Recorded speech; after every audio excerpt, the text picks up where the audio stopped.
ঠেকুয়া এইভাবে একবার বাড়িতে বানিয়ে খেয়ে দেখবেন, খুব সুন্দর লাগে, খুব টেস্টি হয়।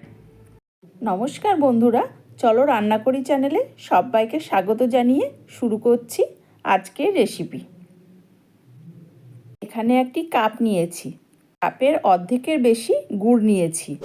তারপরে একটি বাটির মধ্যে গুড়টি ঢেলে নেব, আর ওই কাপ মেপে আধ কাপ মতো জল নিয়ে নেব। তারপরে গুড়টিকে গ্যাসের উনানে বসিয়ে ওটিকে গলিয়ে নেব। ওটি ফুটিয়ে রস বানানোর কোনো প্রয়োজন নেই, গলিয়ে নিলেই হবে। এবারে দেখুন আমি এই যে গলিয়ে নিয়েছি, এই যে পাতলা একটি রসের মতো হয়ে গিয়েছে। গুড়ের ভিতরে অনেক নোংরা থাকে, তো তাই আমি একটি ছাঁকনির সাহায্যে ওটি ছেঁকে নিলাম। আমি আজকে ওই কাপ মেপেই সব কিছু দেখাবো। আপনারা যদি একটু ফলো করেন তাহলে সব ঠিকঠাক ওইভাবেই করতে পারবেন। আমি ওই কাপেরই 2 কাপ আটা নিয়ে নেব, আর ওই কাপের হাফ কাপ মতো ঘি নিয়ে নেব।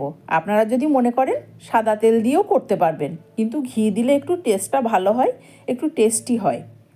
তারপরে তার মধ্যে আমি কিছুটা কিশমিশ, কিছুটা পরিমাণ আমন্ড, আর কিছুটা পরিমাণ কাজু, আর 1 চামচ মতো মৌরি দিয়ে দেব।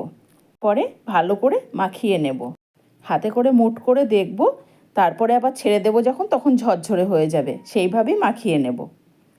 তারপরে সেই মিশ্রণের ভিতরে যে গুড়ের রসটা করে রেখেছিলাম সেটা দিয়ে অল্প অল্প করে দেব আর মাখিয়ে নেব।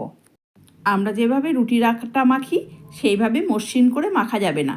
এটা খুব নরমও হবে না, আবার খুব শক্তও হবে না, মিডিয়াম টাইপের হবে। অল্প অল্প করে গুড়ের মিশ্রণটা দেব আর মাখিয়ে নেব।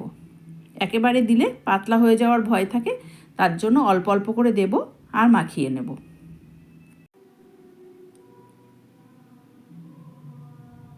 খুব ভালো করে মেখে নেব।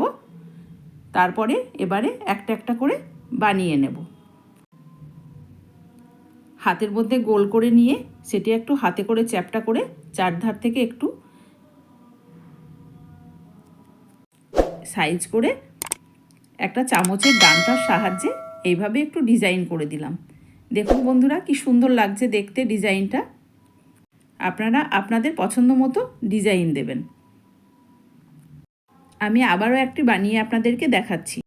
এই যে চারি সাইডে ফেটে যাচ্ছে, এইভাবে থাকবে, তাহলে ভাজার সময় ভিতরে তেল ঢুকে ওটা ভালো মতো ভাজা হবে। আমার সবগুলো ঠেকুয়া বানানো হয়ে গেল। এদিকে কড়াইতে তেল বসিয়ে দিয়েছি, মিডিয়াম আঁচে একটি একটি করে তেলে ছেড়ে দেব। আঁচের ফ্লেমটি একটু কমিয়েই রাখতে হবে, কেননা তাহলে ওপরটা ভাজা হয়ে যাবে আর ভিতরটা কাঁচা থেকে যাবে। তার জন্য খুব হালকা আঁচে উল্টে পাল্টে আমরা একটা একটা করে ভেজে নেব। এই যে চামচের সাহায্যে আমি উল্টে পাল্টে ভেজে নিচ্ছি। বন্ধুরা, এই ঠেকুয়া বিহারে প্রচলন বেশি। ছট পুজোতে এই ঠেকুয়া লাগে। আমি খুব অল্প উপকরণ দিয়েই করেছি, বেশি কিছু লাগেনি। এইভাবে বাড়িতে একবার বানিয়ে দেখবেন, ঠেকুয়া খেতে খুব সুস্বাদ হয়। এই যে আমি আবার তেলের মধ্যে আবার ঠেকুয়া দিয়ে দিয়েছি, আবার ওগুলোকে উল্টে পাল্টে ভেজে নেব। এটাও মিডিয়াম আঁচে দেওয়া আছে, মিডিয়াম আঁচে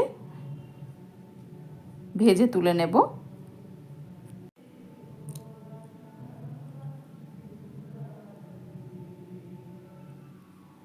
এটাও উল্টে পাল্টে দিয়ে ভেজে তুলে নেব। এইভাবে সব ঠেকুয়াগুলোই ভেজে তুলে নেব। আবারও তেলের মধ্যে দিয়ে দিচ্ছি ঠেকুয়াগুলো। এগুলো হালকা আছে ভেজে তুলে নেব।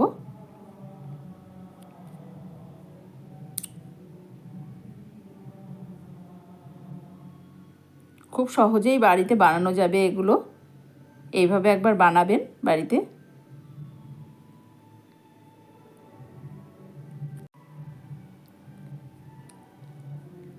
এগুলো হালকা আঁচের মধ্যে ভেজে তুলে নেব।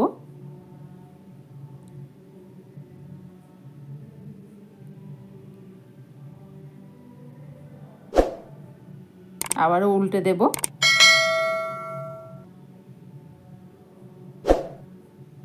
হালকা আছে ভাজলে ভিতরটাও ভাজা হয়ে যায় ভালো মতো, আর তা নাহলে জোর আঁচে দিলে পরে ভিতরটা কাঁচা হয়ে থাকে।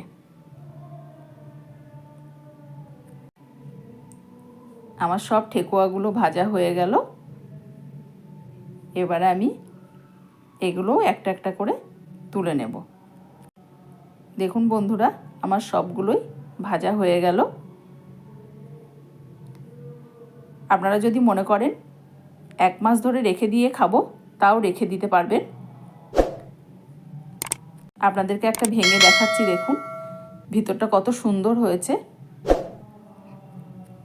আমার এই রেসিপিটি আপনাদের যদি পছন্দ হয়ে থাকে তাহলে আমার চ্যানেলটিকে সাবস্ক্রাইব করে আমার পাশে থাকবেন।